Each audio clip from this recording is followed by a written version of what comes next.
करने वाले होते हैं वो पत्थर की तरह होते हैं, किसी की भी हवा चले इन्हें कोई फर्क नहीं पड़ता। ये शिव के भक्त हैं और शिव के चरणों में रहते हैं, ये किसी के हवा के रुख में नहीं जाते।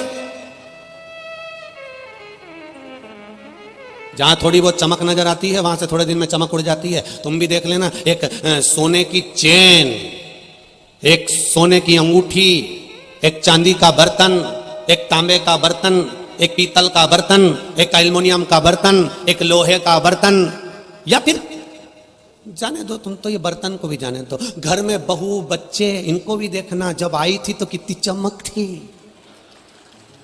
ऐसा लग रहा था पूरे घर को चमका देगी। 4 दिन में मालूम पड़ा चेहरे की चमक तो थी पर जीवन की नहीं हो पाई।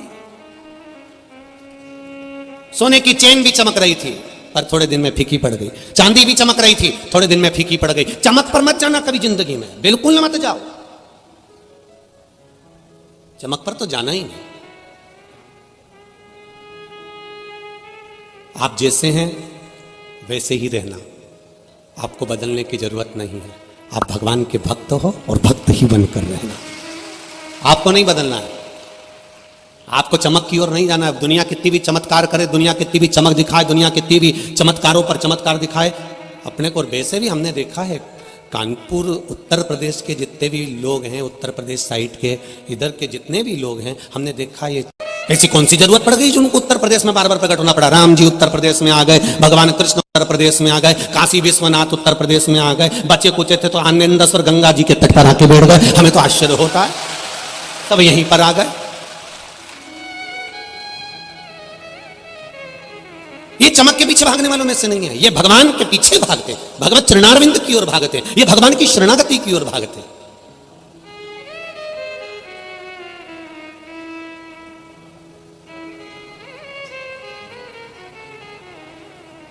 ये फालतू लोगों में उलझते भी नहीं है, इतने विद्वान हैं ये, इनके मुंह में अगर गुटखा और पान भरा हो ना तो ये जब तक पान गुटखा 50 रुपए का है, सामने वाले से बात जब करेंगे अगर वो 200 रुपए की बात है तो थूकेंगे, नहीं तो चबाते रहेंगे, थूकेंगे भी नहीं, बोलेंगे ही नहीं बीच में, और बोलेंगे भी तो मुंह में बता देगा, ये बोले ही नहीं है।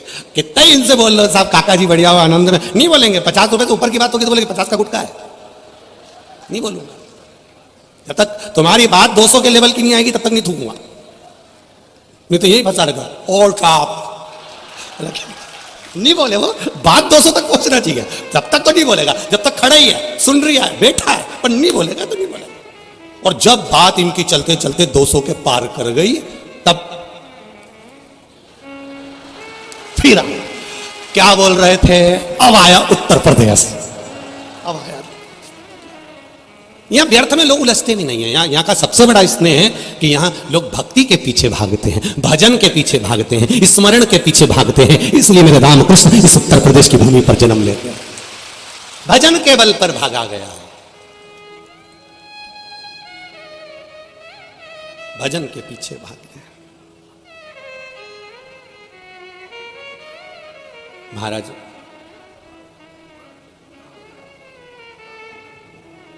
भगवान की जो भक्ति है, भगवान के भजन का जो बल है, उसको हमें बढ़ाना है। आप करो भगवान का भजन, आप करो मंत्र जाप, आप करो नाम जाप, कहीं नहीं जाना हमको भगवान शंकर की शरणागति के सिवाय। शिव जी को एक लोटा जल चढ़ाना है, शंकर भगवान का गुणगान करना है, शंकर भगवान की भक्ति में डूबना है, शिव स्मरण करना है, उसके सिवाय हमारे को कुछ भी नहीं आता। हम तो ज़्यादा कुछ जानते भी नहीं है, साधारण सी चीज़ है, हम तो बस केवल भगवान का भजन करना जानते हैं, इसके सिवाय कुछ भी नहीं। हमारे को नहीं भक्ति की ओर चलो, विस्मयता में, भ्रमता में दुनिया के लोग तुमको ले जाने का प्रयास करेंगे पर हमको नहीं जाना। आप वाणी मिठास की बोलिए, आप थोड़ा सा यश देने का प्रयास करिए। भगवान को चमक प्रिय नहीं है, भगवान कभी चमकता में नहीं जाना चाहता। भगवान कहता है कि मैं तो तुम्हारे हृदय में रहना चाहता हूं, दिल में। उसको चमक से कोई मतलब नहीं, कोई मतलब नहीं उसको चमक से। अगर मेरा भोलेनाथ, मेरा भगवान चमक देखता तो चमड़े का जूता बनाने वाले थे रविदास जी। बोलो री जीजियो, सही है गलत है? चमड़े का जूता बनाते थे संत रविदास जी, और चमड़े का जूता बनाते थे अगर मेरा भगवान चमक देखता या वर्ण देखता या कुछ और देखता या ज्ञान देखता, तुम्हारी विद्वत्ता देखता, तो भगवान फिर रविदास जी के कहने पर चमड़े धोने वाले बर्तन से गंगा जी का हाथ बाहर निकल कर नहीं आ जाता।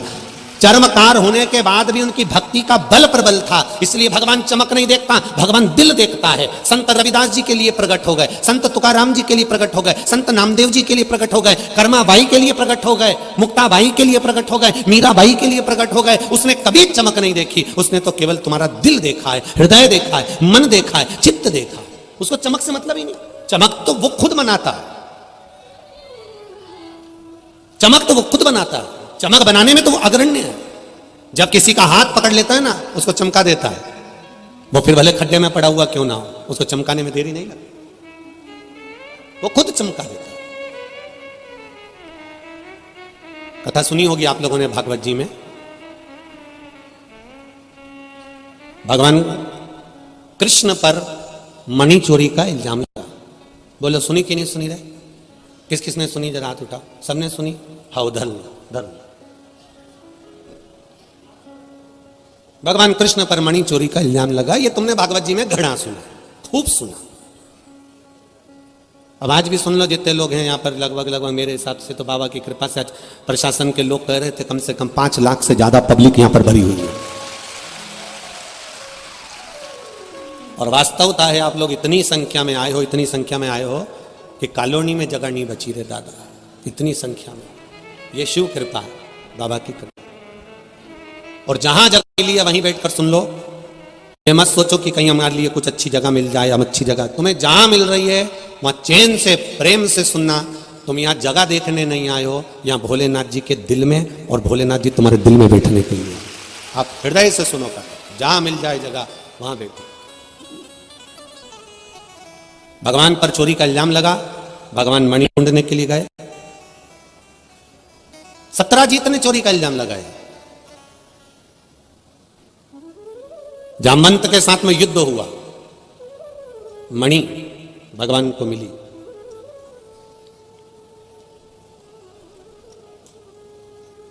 मणि भगवान को मिली, ऐसा नहीं है कि मणि नहीं मिली। जामवंत ने हाथ जोड़कर कहा, प्रभु मैं मणि तो दे दूंगा, पर मेरा एक निवेदन है, मेरी बेटी जामवंती से आप विवाह कर लो। भगवान ने पूछा, तुम्हारी बेटी जामवंती कैसी लगती है? तो कहा, अब बाप कौन था? जामवंत, रीछ, भालू। अब भालू की बेटी, रीछ की बेटी, बोलो तो। अब रीछ की बेटी कोई हीरोइन तो होगी नहीं, अब रीछ की बेटी भी रीछड़ी ही होगी। अपने यहां तो सीधे कहते हैं, बकरा बकरी की छोरी बकरी, ऊंट की ऊंटनी। अपन बोले कि नहीं बोले? साधारण भाषा में अपन लोग कह देते। अब रीछ की बेटी, जामवंत की बेटी, जामवंती। भगवान ने कहा तुम्हारी बेटी कैसी है? तो जामवंत ने कहा मेरे जैसी लगती है। तुम्हारे जैसा लंबा मुंह? हाँ। भालू जैसा मुंह? हाँ। तुम्हारे जैसे चेहरे पर बाल? हाँ। तुम्हारे जैसे बड़े बड़े नख? हाँ। पूरे शरीर पर बाल? हाँ। ऐसी कैसी है? मेरे को देख लो, मेरी बेटी को देख लो। अब राम अवतार में तुमने भले कृष्ण अवतार में जामवंत को नहीं देखा हो, पर राम अवतार में तो जामवंत को देखा होगा। जामवंत को देख लो और जामवंत की बेटी को देख लो, एक जैसे लगते थे। भगवान कृष्ण ने मन में सोचा, बताओ लड़की से विवाह कर रहा है, कम से कम देख तो लेता कि दूल्हा कितना सुंदर है। और दूल्हे ने ऐसी दे रहा है, रीछ की छोरी रीछड़ी, ये जामवंत अपनी बेटी से विवाह कर रहा है। प्रभु कुछ भी करो पर मेरी बेटी को, तुमने राम अवतार में मैंने कहा था आपसे कि मेरी बेटी से आप विवाह कर लीजिए। आपने कहा था एक पत्नी व्रत का पालन कर रहा हूं मैं, दूसरा विवाह नहीं कर सकता। आपने कहा था अगला अवतार होगा तब मैं तुम्हारी बेटी से विवाह करूंगा, इसलिए विवाह तो करना पड़ेगा। भगवान कृष्ण ने मन में सोचा, राम अवतार में वचन दे दिया था, हमने देखा नहीं था। अगर हम देख लेते तो उसी अवतार में हम मना कर जाते कि हम विवाह नहीं करेंगे। विवाह तो करना पड़ेगा। बुलाओ जामवंती को। द्वारकाधीश ने बुलवाया जामवंती को। जामवंती सामने खड़ी थी, बिल्कुल रीछ जैसा मुंह, लंबे लंबे बाल, नख, शरीर पे बाल ही बाल। जामवंती हाथ जोड़कर कहती है, मुझसे विवाह कर लो। भगवान कहते हैं मैं तुमसे विवाह तो कर लूंगा, पर शर्त एक है, क्या? जब तक मैं नहीं बोलूंगा तब तक तुम किसी को मुंह नहीं दिखाओगी, तुम अपना शरीर का एक नख भी नहीं दिखना चाहिए तुम्हारे शरीर का। जो आज्ञा प्रभु, बस शादी कर लो। भगवान ने जामवंती से विवाह कर लिया, उसको लेकर द्वारका जी चले गए। द्वारका जी में गए तो रुक्मणी को सूचना मिली कि भगवान आए हैं और किसी से शादी कर कर आए हैं। रुक्मणी के हृदय में आग लग गई, मेरे स्वामी और दूसरी को लिया। रुक्मणी जी आई, भगवान की आरती उतारी, आरती उतार कर भगवान से पूछा ये कौन है? भगवान के मेरी अर्धांगिनी, मेरी पत्नी। रुक्मणी जी बोली मैं थी तो सरी। भगवान बोले गिफ्ट में मिली है। तो गिफ्ट में मिलेगा तो कुछ भी उठा लाओगे। भगवान बोले लड़के वालों से पूछो, जब बारात में 5,000 रुपए की भंगार जैसी अलमारी मिलती है, 10,000 रुपए की गाड़ी करके लेके आना पड़ता है। ये भी तो लेकर आते। जो अलमारी किसी काम की नहीं, घर ले जाते 25 जगह से तुझ गई, उसका कांच तक फूट गया तो 10,000 रुपए की गाड़ी करके घर ले गया। तो हम इसको कैसे छोड़ जाते? तो इतना घूंघट क्यों करके रखा है? भगवान बोले वो बहुत सुंदर है, पांव का नख तक नहीं दिख रहा था, इतनी पूरे शरीर को ढक के। मेरे हिसाब से सबसे पहला लॉन्ग लहंगा जामवंती ने पहना था। तो सबसे लंबा लहंगा होता है ना, लॉन्ग लहंगा, वो जामवंती ने पहना था। बहुत पांव का नख तक नहीं दिखे, शरीर पूरा ढका हुआ। रुक्मणी जी ने पूछा ये इतना घूंघट क्यों रही है? भगवान बोले बहुत सुंदर है, मुझसे ज्यादा सुंदर है। भगवान बोले तू तो कुछ नहीं लगे उसके आगे, कितनी सुंदर है वो। रुक्मणी जी ने थाली नीचे रखी, पल्लू को उठाकर देखने लगी। जामवंती ने पल्लू पकड़ कर रखा था, क्योंकि द्वारिकाधीश ने कहा था चेहरा मत दिखाना, पकड़ कर रखा है। रुक्मणी जी खोरी मुझे मुंह को दिखने दे। जामवंती ने मुंह हिला दिया। भगवान ने कहा था बात भी मत करना, बस मुंह हिलाया। अरे मुंह तो दिखा, मुख तो दिखा। रुक्मणी को आ गया गुस्सा, इतना अहंकार सुंदरता पे। हाथ में जल लिया रुक्मणी जी ने, श्राप दे दिया, ए जामवंती मैं तुझे कि जितनी सुंदर मैं हूं बस उतनी सुंदर रह जा।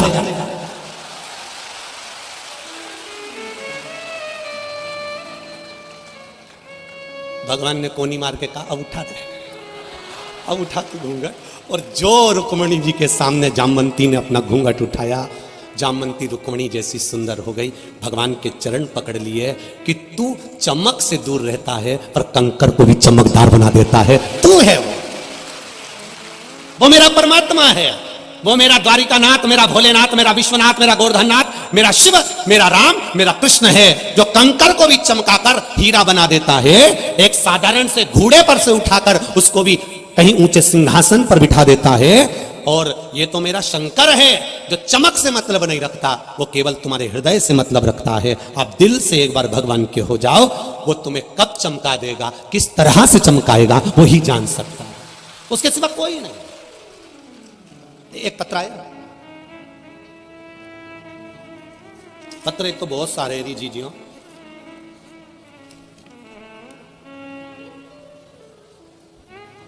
अल्पना पांडे, मोबाइल नंबर लिखा है आपने अल्पना जी। शिव जी की महिमा का क्या बखान करूं गुरुदेव। मैं अल्पना पांडे, श्री संजय पांडे, बर्रा 6 कानपुर की निवासी हूं। कहीं बैठी हूं अल्पना जी तो हाथ हिलाइएगा, आपके दोनों कहीं बैठी हूं तो हाथ हिलाइएगा। अल्पना जी पांडे कहीं बैठी हो, इधर है क्या कोने में? ठीक है, उधर के कैमरे से कैच कर लीजिएगा बाबू। अल्पना जी पांडे इधर है, ठीक है, दिख रही हैं क्या? आस्था वालों को दिख गई? आस्था वालों तुम भी अगली बार से 4-5 कैमरा लेके आया करो, बहुत सारे होगा, इनको कैच कैसे करोगे रे?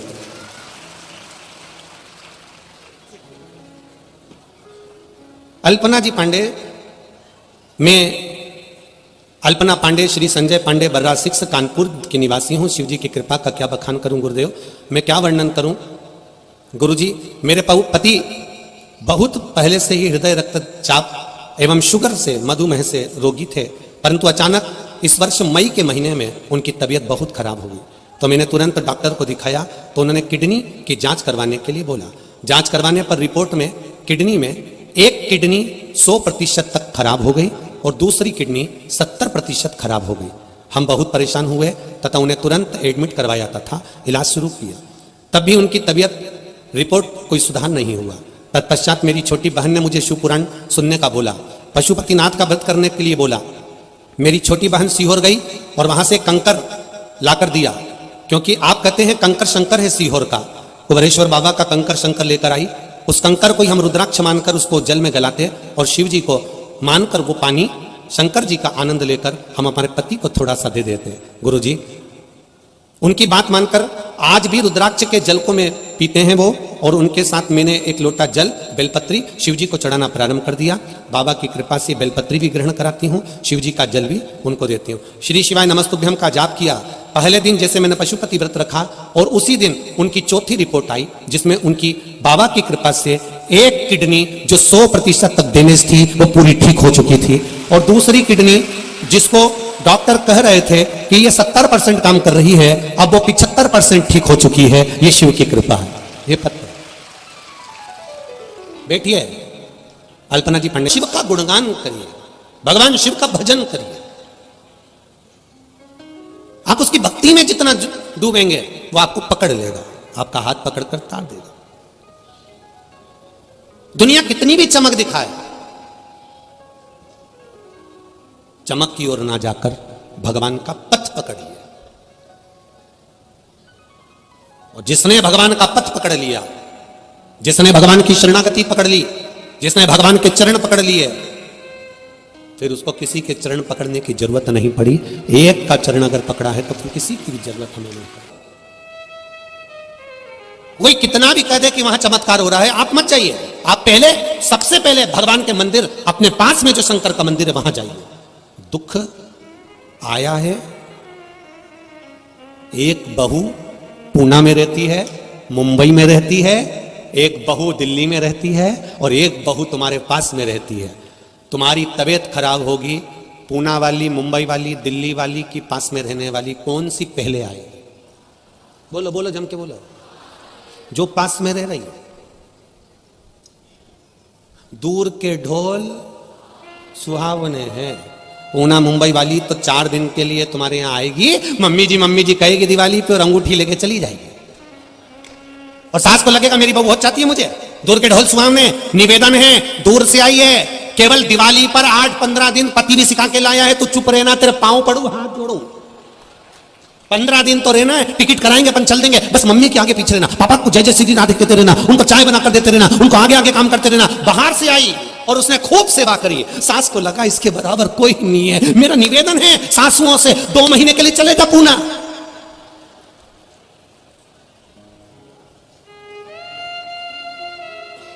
अभी तक जो जगदंबा थी, थोड़े दिन में चंद्र घंटा नहीं हो जाए तो बता देना। रोज चंद्र घंटा प्रतिदिन। तो मम्मी से पूछो ना कब जाएंगी, तो मम्मी ने ये बोल दिया, आई कहाँ को यहाँ पूना में, इनको कौन ने बोला था कि आओ। बहुत कठिन है महाराज। दूर के ढोल सुहावने। कोई कहते वहां चमत्कार हो रहा है, कोई कहते वहां ये हो रहा है, कोई कहते वहां वो हो रहा है। नहीं, सबसे पहले अगर तुम्हारे को दुख है तो दुनिया में जाने से पहले अपनी जो बहू पास में है, अर्थात जो शंकर जी का मंदिर तुम्हारे करीब में है, पहले उसके पास चले जाना, उससे विनती कर लो, उससे निवेदन करो उसके विनती। पास में बेटा है उससे तो कहने रही, और फोन लगा के पूना के बेटे को कह रही मेरे को ये तकलीफ आ गई, तो पूना के बेटे ने कह दी मम्मी डॉक्टर को दिखा लो ना उधर जाके। तो लेके कौन जाएगा, आजा पूना से।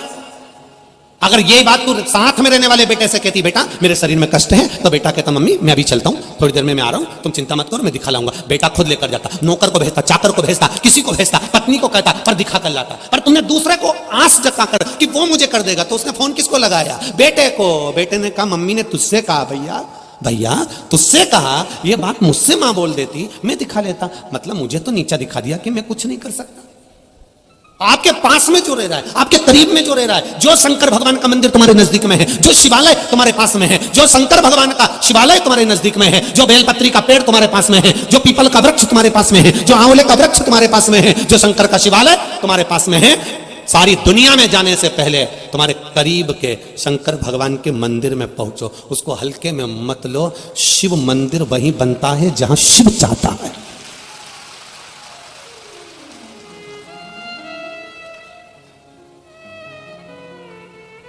कानपुर में बैठा है आनंदेश्वर महादेव। उसका नाम पूरी दुनिया से हटकर है आनंदेश्वर, कि मैं भी आनंद में रह रही हूं, तुम भी रहे हो। क्या किसको रोइए, चादर तान के सोइए, ये महादेव सिखा रहा है। टेंशन वेंशन लेने की जरूरत नहीं है, टेंशन की जरूरत नहीं है। भगवान की भक्ति में जुओ जितना हो सकता है, और रहो अपनी मस्ती में, जैसे रहते हो साधारणता में, जैसे आनंद में, सिंपल। कोई चमक नहीं, कोई चमक नहीं चाहिए ऐसी चमक। ये चमक, ये दमक, फूल वन में महक, सब कुछ सरकार तुम्हारी से है। उसकी भक्ति को रमो, उसके भजन को रमो। क्या सोचना अपन को चमक का। एक बात और अपनी जिंदगी में उतार लीजिए, चारों तरफ कुर्सी पाने के लिए, पद पाने के लिए, प्रतिष्ठा पाने के लिए, स्थान पाने के लिए एक होड़ लगी हुई है, लोग दौड़ रहे हैं। मेरा निवेदन है, सब कुछ मिल सकता है, एक बार शंकर भगवान को पाने के लिए दौड़ पड़ो, सब कुछ मिल जाएगा, सब कुछ। प्रारंभ करा, बेलपत्री खिलाना चालू करी, फिर बाबा की कृपा ऐसी हुई, गुरुदेव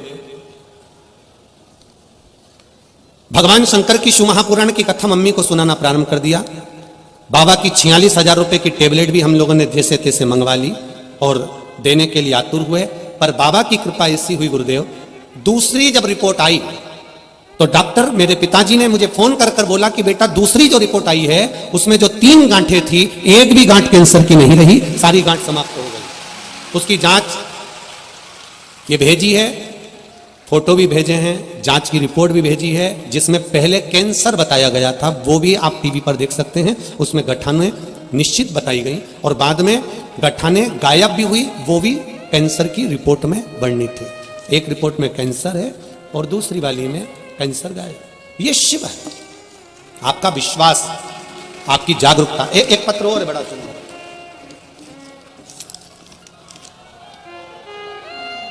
श्रीमती सुनीता देवी, पत्नी श्री शिव प्रताप, रामनगर इटावा उत्तर प्रदेश से हैं। कहीं बैठी हो तो हाथ हिलाइएगा, आप ही हैं। श्री शिवाय नमस्तुभ्यम, दोनों हाथ हिला दो एक बार, हर हर महादेव। हे गुरुदेव, एक गरीब काम करने वाली लड़की हमारे पड़ोस में रहती है।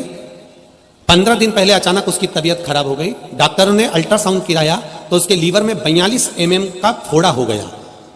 वो घर गई तो उसने बताया कि जब हम उनसे बात करने गए तो उन्होंने बताया कि 42 mm का फोड़ा लीवर के पास में हो गया, ऑपरेशन करने को बोला है। 2-3 महिलाओं को ये बात हमने बताई, फिर सबने बाबा भोलेनाथ जी से विनती करी। शिव जी का जल चढ़ाया हुआ, हमने उसको पिलाया भी गुरुदेव। जल चढ़ाने के बाद पिलाना चालू करा, बेलपत्र भी दी, पर गुरुदेव आराम नहीं लगा। 5 दिन बाद फिर जांच कराई, 5 दिन बाद जांच कराई तो 42 mm का जो फोड़ा था वो 52 mm का हो गया। अब घटा की बड़ा, बड़ा है ना। 42 mm का फोड़ा 52 mm का हो गया। डॉक्टरों ने कहा इनका ऑपरेशन के लिए बाहर ले जाना होगा, नहीं तो इनको बहुत तकलीफ हो जाएगी, क्योंकि लीवर के पास में फोड़ा है। मैंने 2-3 महिलाओं से लेकर मोहल्ले से चंदा इकट्ठा करा, क्योंकि उनके पास कुछ नहीं था। 45,000 रुपए देकर शाम को ही उन्हें ग्वालियर भिजवा दिया गया। ग्वालियर भेजते समय हमने देवाधिदेव महादेव से प्रार्थना करी, बाबा वो सियोर वाला महाराज चिल्ला के कहता है कि 3 महीने में सबका काम हो जाता है। हमने तो पानी पिलाया था, वो 42 का 52 हो गया, कुछ कृपा करिए ना बाबा। एक बेलपत्री शिव जी पे से उठाकर उसके साथ रखकर भेज दिया। बाबा की कृपा देखिए गुरुदेव। ग्वालियर जब भेजा तब अस्पताल में उनकी फिर जांच होना चालू हुई और एक जांच में 52 mm का फोड़ा निकला और दूसरी जांच फिर आई तो उसमें एक भी फोड़ा नजर नहीं आया और वो ठीक होकर अपने घर आ गई। गुरुदेव हम घबरा गए थे कि 42 mm का 52 mm हो गया, पर मेरे बाबा ने शायद यहां इलाज कराते तो वो ऑपरेशन ही कर देते, और बाबा ने 52 mm का कर ग्वालियर इसलिए भेजा था कि उसको ऐसे कैसे ही वापस भेजना था। ये शिव है, क्यों घड़ी है। बैठो बहन, श्री शिवाय नमस्तुभ्यम। वो सोचता है हर पल, हर घड़ी, हर क्षण तुम्हारे साथ है। अब एक बात सोचिएगा जरा, सियोर वाला महाराज इनके साथ में वहां नहीं था, पर जो पास में शिव जी का मंदिर था, जो पास में बहू थी, वो आई कि नहीं आई? वो सामने खड़ी हुई कि नहीं हुई? मेरा महादेव तुरंत तुम्हारे सामने आकर खड़ा हो गया। अकाल मृत्यु वो मरे जो काम करे, चंडाल का काल उसका क्या बिगाड़े, जो भक्त हो महा काल का, जो शिव की आराधना कर रहा है। अगर वो 42 mm का ही आप अगर आए हो शिव महापुराण की कथा में, भगवान शंकर की पावन कथा को श्रवण करने के लिए पहुंचे हो, समझ लेना पाली टच कर कर जा रहे हो तो ये निश्चित है कि विजयता प्राप्त जरूर होगी। आप आए उसके द्वार पर, आप आए उसकी चौखट तक। और मेरा इंदौर वासियों से भी निवेदन है, दलाल बाग के पास में इंदौर में यह कथा 22 तारीख को कानपुर में विराम हो जाएगी, 24 तारीख को दोपहर में 2 बजे से 5 बजे तक इंदौर में प्रारंभ हो जाएगी। मौका मत छोड़ना, टच करने के लिए भगवान शिव की शिव महापुराण में जरूर पहुंचना। मेरा बाबा क्या देगा ये तो मेरा विश्वनाथ ही जान सकता, ये मेरा बाबा देवाधिदेव महादेव जान सकता। लोग मुरैना से आ रहे हैं, मध्य प्रदेश से, कोई झांसी से आ रहा है, कोई रायसेन से आ रहा है, कोई कलकत्ता से आ रहा है, यहाँ कोई कलकत्ता वाले भी बैठे हुए हैं, कोई कलकत्ता से, कुछ तो मेरे बाबा ने दिया होगा तब तो पहुंचे हैं। ये इतने पत्रों का ढेर लगा हुआ है, पत्रों का, ये विश्वास से आप, भरोसा, दृढ़ता, कुछ तो कृपा करिए। और इंदौर वालों को मौका मिला है 24 तारीख से 30 तारीख तक दयाल बाग में कथा श्रवण करने, चूके नहीं, दिल से आनंद से 2 बजे से 5 बजे तक कथा का रस तत्व ग्रहण करो। आस्था चैनल फेसबुक यूट्यूब पर भी आप लोग श्रवण करें। 12 ज्योतिर्लिंग शिव महापुराण की कथा होगी, यहां भक्ति शिव महापुराण की कथा चल रही है, शिव भक्ति।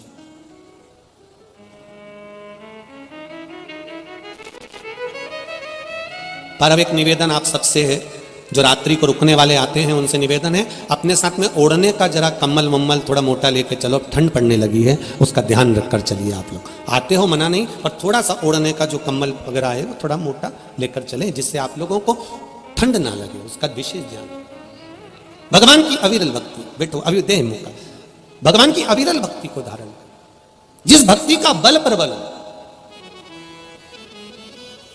हिरण्यकशिपु ने मांगा ना नीचे मरू ना ऊपर मरू ना अंदर मरू ना बाहर मरू ना अस्त्र से मरू ना शस्त्र से मरू ना दिन में मरू ना रात में मरू, ना नर से मरू ना पशु से मरू, ना ही 12 महीने में मरू।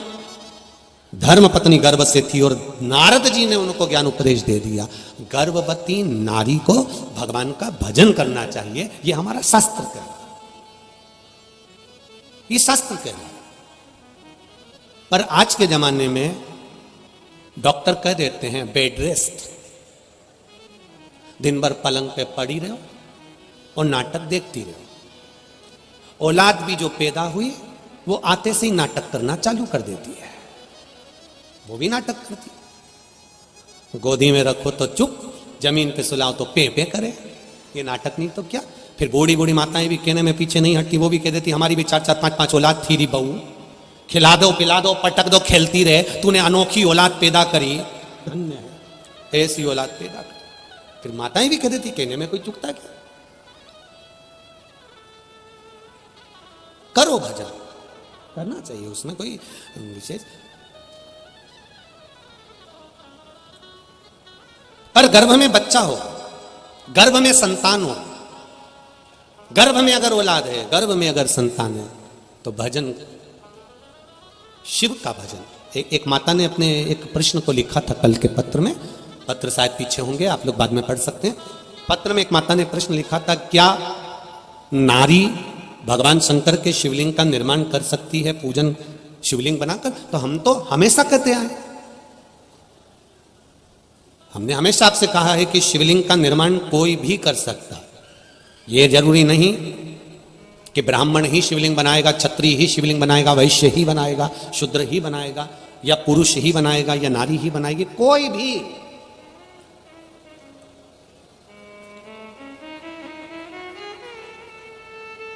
और नवयुवक बेटा बेटियों से निवेदन है, अगर आप एग्जाम के लिए तैयारी कर रहे हैं, पढ़ो, आप कंपटीशन एग्जाम की तैयारी कर रहे हैं, करो, उनसे निवेदन है, पेपर में अगर समय हो 2 महीना 4 महीना 6 महीना हो, कंपटीशन एग्जाम की पूरी तैयारी करो, पूरी तैयारी एकदम कर्म प्रधान। उनसे निवेदन है, महीने में एक बार बालू रेत मिट्टी का शिवलिंग बनाओ, उसको जल चढ़ाओ, घी का दिया लगाओ, पूजन करो, शहद बेलपत्र शिव जी को समर्पित करो, अपनी कामना कर कर विसर्जन करो।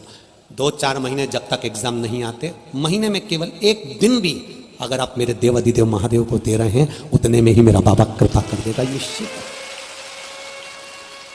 करो कंपटीशन एग्जाम की तैयारी। और जिन जिन ने नौकरी की तैयारी करी है, भले प्राइवेट की कर रहे हो चाहे सरकारी की कर रहे हो, मेरा बच्चों से, बेटों से, बेटियों से निवेदन है, खूब पढ़ो, दिल से खूब अच्छा नंबर लाओ, खूब मेहनत करो, पर साथ में शिव महापुराण को विश्वास मानकर भगवान शंकर का अनुमोदन कर कर, विनती कर कर, फिर कंपटीशन एग्जाम में या कहीं इंटरव्यू देने जा रहे हो, वहां भी शिव का श्री शिवाय नमस्तुभ्यम जप कर बाबा को दिल में बिठाकर एग्जाम दीजिए।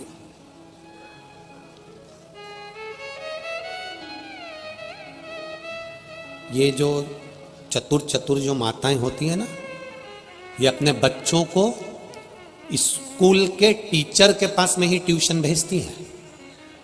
पूछो क्यों?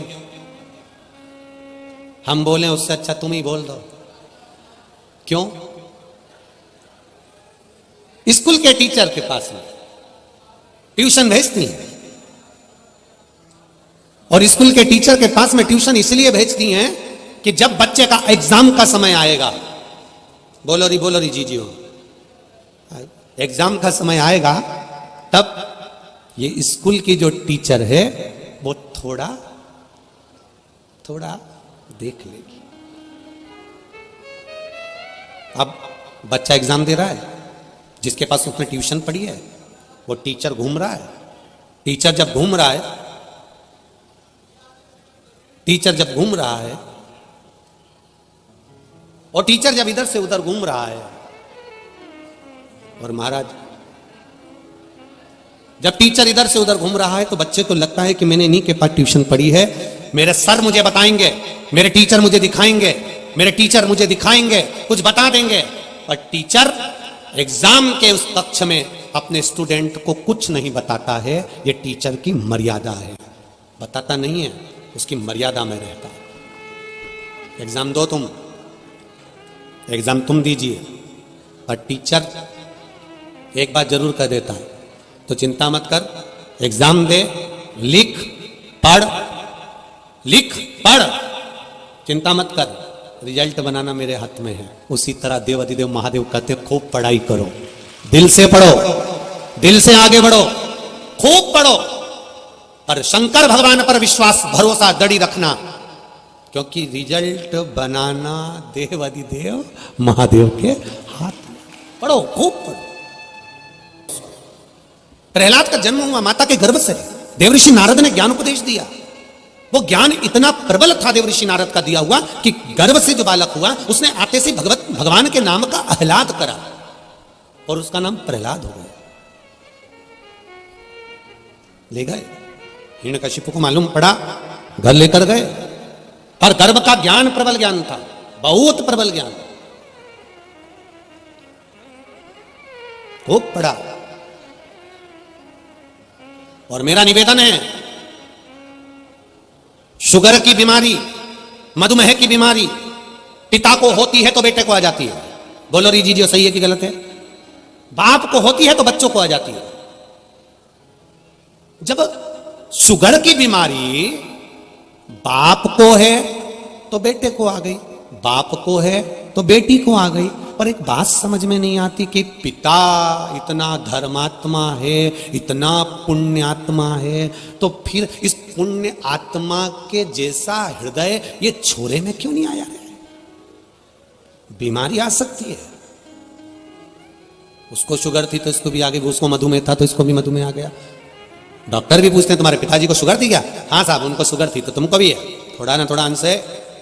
कारण मेरा निवेदन केवल इतना सा है, पिता का जैसा धर्म है, पिता जैसे भगवत भजन में लगा, पिता जैसे धर्म में लगा, सुंदर संस्कारों में लगा हुआ है, सनातन धर्म को आगे बढ़ाने में लगा हुआ है, अच्छे कर्म को आगे बढ़ाने में लगा हुआ है, ऐसा पुत्र होना चाहिए। पर आजकल कहने और करनी में अंतर है बहुत। ये एक माता जी ने लिखा है कि गुरुजी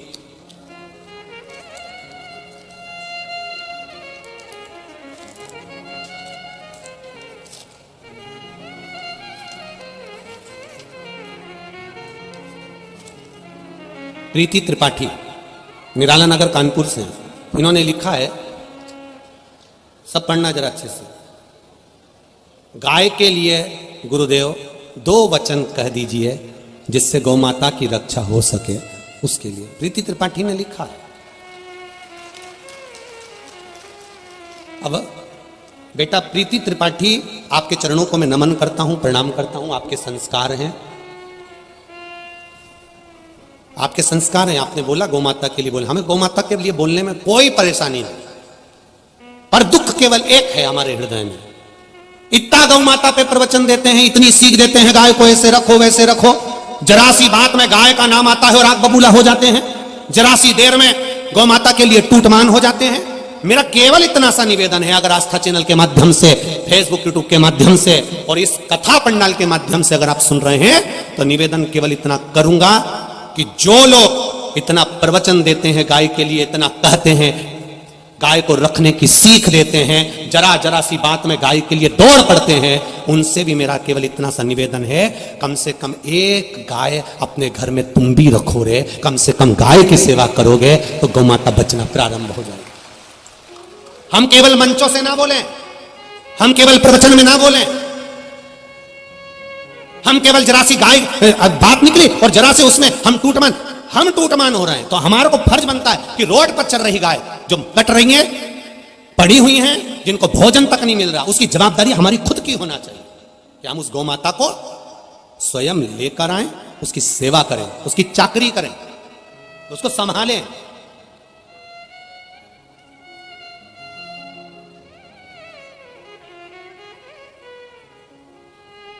पहले 322 ब्रेसिंग मशीन वाले कत्ल खाने थे। कितने? जम के बोले जरा। 322। आज रिसर्च करिए, गूगल पे सर्च करिए, आप 4,500 से लेकर 5,000 कत्ल खाने ब्रेसिंग मशीन के हैं। ब्रेसिंग मशीन का कैसे? गाय का सफेद मांस की कीमत कम है और लाल मांस की कीमत विदेशों में ज्यादा है। तो क्या करते हैं मशीन वाले, गाय को कसाई के यहां से खरीद कर ले गए, कसाई घर में उसको रखा, रखने के बाद एक कुएं में, अंधे कुएं में उसको छोड़ दिया। 12 दिन तक गाय को बिना चारे के और बिना पानी के रखा जाता है। फिर उसका मुंह बांधकर पांव से उल्टा लटकाया जाता है। गाय के मुंह पर प्रेशर से पानी दिया जाता है, इतनी प्रेशर से कि गाय धक्का खाती है और उसके मुंह पे मारा जाता है। मुंह से उसकी श्वास उसके रक्त में जाती है और खून उसके रक्त में मिलना प्रारंभ हो जाता है। फिर गाय के गले पर धीरे से कट लगा दिया जाता है। बूंद बूंद तर तर टपकता रहता है खून, और गाय का खून गाय के मांस में मिलना प्रारंभ हो जाता है। तड़पती रहती है 9 दिन तक गाय मरने के लिए, तब वो मरती है और मरने के बाद उसका मांस निकालकर डब्बे में पैक कर विदेश में भेज दिया जाता है। जरा विचार करिए गौ माता की दशा कितनी खराब है। मेरा तो निवेदन केवल इस व्यासपीठ से इतना सा है, प्रत्येक गौ माता की सेवा जितने लोग दिल से कहते हैं कि हम गौ रक्षा करना चाहते हैं, हम गाय की रक्षा करना चाहते हैं, उनसे भी निवेदन, आपके घर में गाय बंदी होना चाहिए, आपके घर में गौ माता होना चाहिए।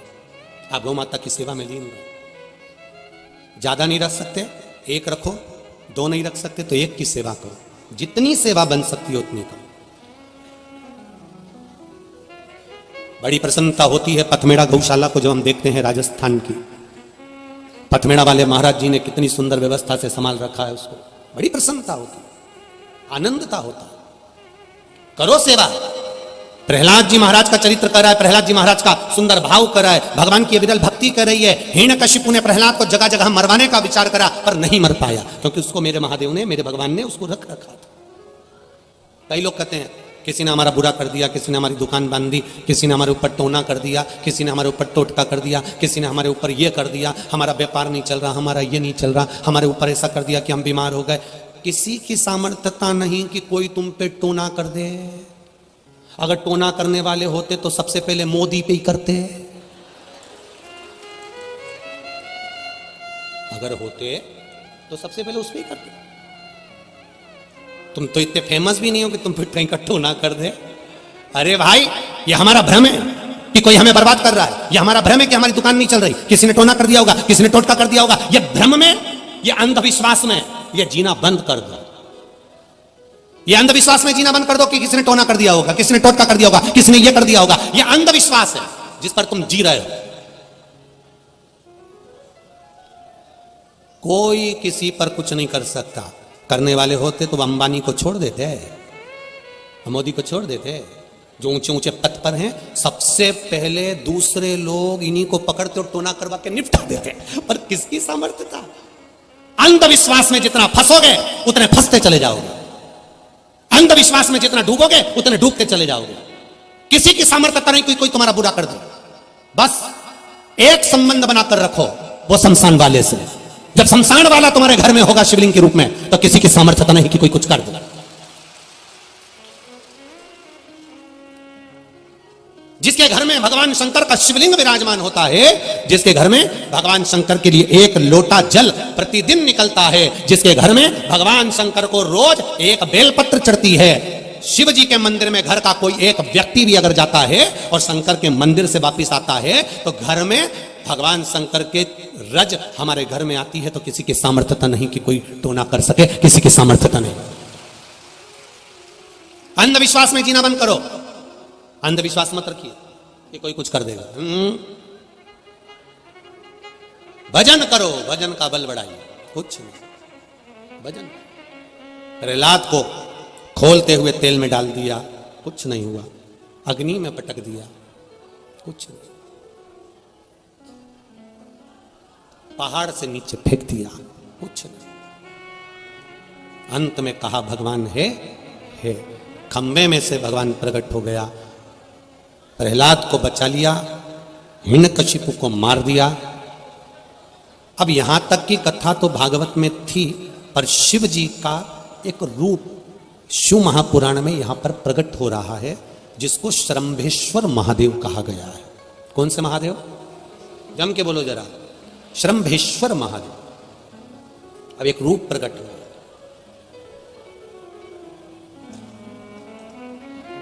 अब नरसिंह भगवान ने हिरण्यकशिपु को मार दिया, पर क्रोध कम नहीं हुआ है नरसिंह भगवान का। सारे देवता भगवान शिव जी के पास गए, भोलेनाथ भोलेनाथ भोलेनाथ। देवादिदेव महादेव ने पूछा क्या हो गया। वो भगवान नरसिंह को बहुत गुस्सा आ रहा है, जहां जाते हैं वहीं टूट फूट कर जाते हैं। कुछ कृपा करो ना भोलेनाथ। क्रोध करने वाला व्यक्ति दूसरे के चक्कर में खुद को क्रोध करता है, दूसरा व्यक्ति इसका मजा लेता है और स्वयं क्रोध में गुस्से में अपना काम बिगाड़ बैठता है। दूसरा व्यक्ति इसका मजा ले रहा है। क्यों करना क्रोध? क्या करोगे क्रोध कर कर?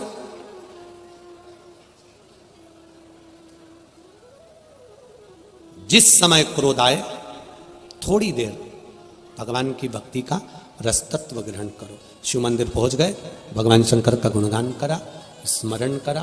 कभी कभी हम हमेशा कहते रहे हैं, आज फिर कह रहे हैं, कभी मौका मिल जाए, घर में अगर ज्यादा क्रोध हो रहा हो, चिड़चिड़ प्रवृत्ति हो रही हो, क्लेश ज्यादा हो रहा हो, तो एक बेलपत्र लो।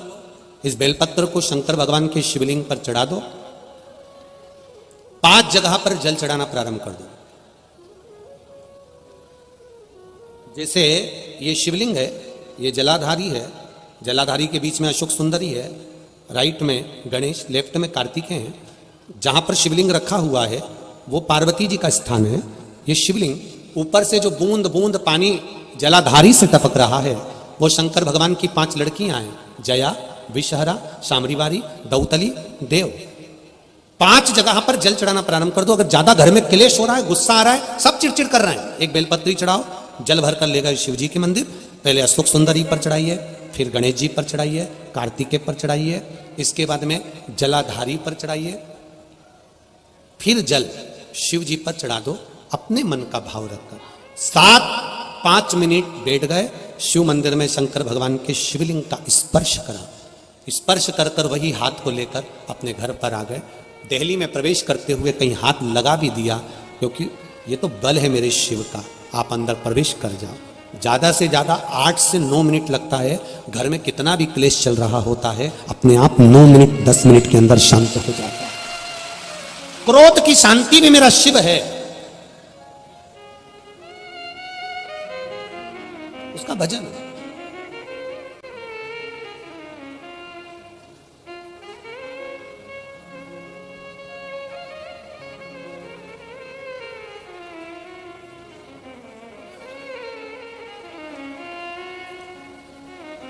वो बस उसका स्पर्श मात्र हो गया तो हमारा कल्याण हो गया, स्पर्श मात्र से।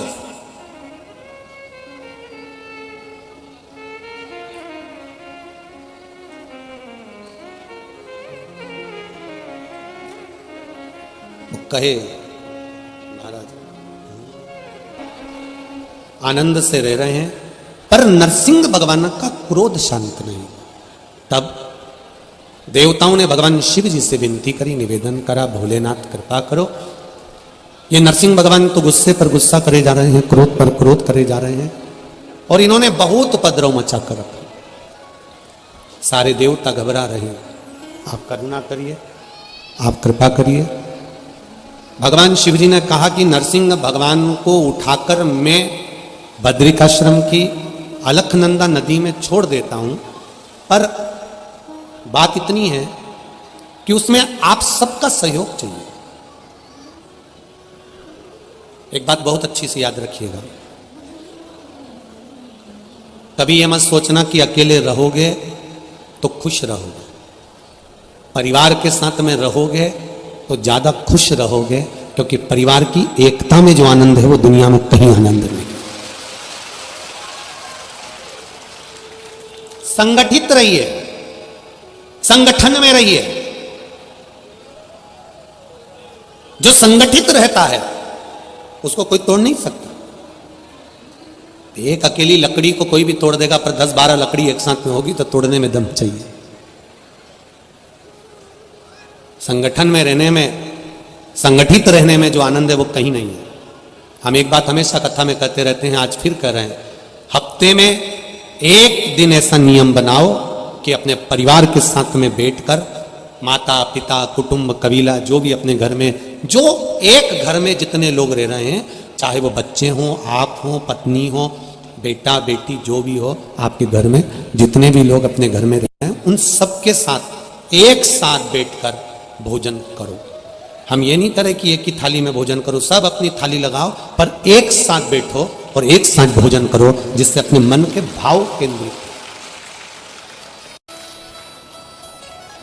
संगठित रहिए, संगठन में रहिए। पिता आ रहे हैं 10 बजे रात को, बेटा आ रहा है 11 बजे रात को, मां भोजन कर रही है 8 बजे, बेटी आ रही है 5 बजे। ऐसा भोजन का क्रम नहीं होना चाहिए। संगठित रहकर भोजन करें। ज्यादा दिन नहीं, हम ये कह नहीं रहे कि आपसे कि रोज करो, हफ्ते में एक बार। उससे क्या होगा कि बच्चे को कुछ कहना होगा तो उसको लगेगा पापा आज अच्छे मूड में है, तो अपन कह दें। मेरी मम्मी अच्छे मूड में है तो मम्मी से मैं कह दूं। अपने बेटा बेटियों से भी निवेदन है और माता और पिताओं से भी निवेदन है, अपने बच्चों से फ्रेंड जैसा रहिए, दोस्त जैसा, जिससे वो अपने दिल की बात आपको सारी बता दें और आप पहले से सचेत हो जाएं कि हमारे साथ ये घटना ना घट जाए। अपने बच्चों के साथ में रहकर अपने बच्चों से थोड़ा सा एक दोस्त जैसा माहौल रखकर उससे पूछो, उसको समझो, उसको जानो। बच्चा कहीं कोई गलत बात छुपा तो नहीं रहा है, 1 महीना 2 महीना 6 महीना 4 महीना उसके मन में कुछ चल रहा और वो छुपा छुपा कर चल रहा है, बाद में मालूम पड़ता है तो फिर रोना आता है। क्या करेंगे अब हम, कैसे बचाएंगे गुरुजी, अब हम क्या कर सकते हैं गुरुजी? तो गुरुजी कुछ नहीं करेगा, करना तुमको पड़ेगा। थोड़ा संगठन में रहिए, थोड़ा संगठित। भगवान शिव ने कह दिया 33 कोटि देवी देवता मेरा साथ दे दें, मैं नरसिंह भगवान के गुस्से को शांत कर दूंगा। ये 33 कोटि देवी देवता मेरा साथ दे। तो देवताओं ने पूछा हमें क्या करना पड़ेगा? शंकर भगवान ने कहा मैं शरंभ पक्षी का रूप धारण करूंगा, तुम मुझ में बल देना, सब मेरे पंखों से लपट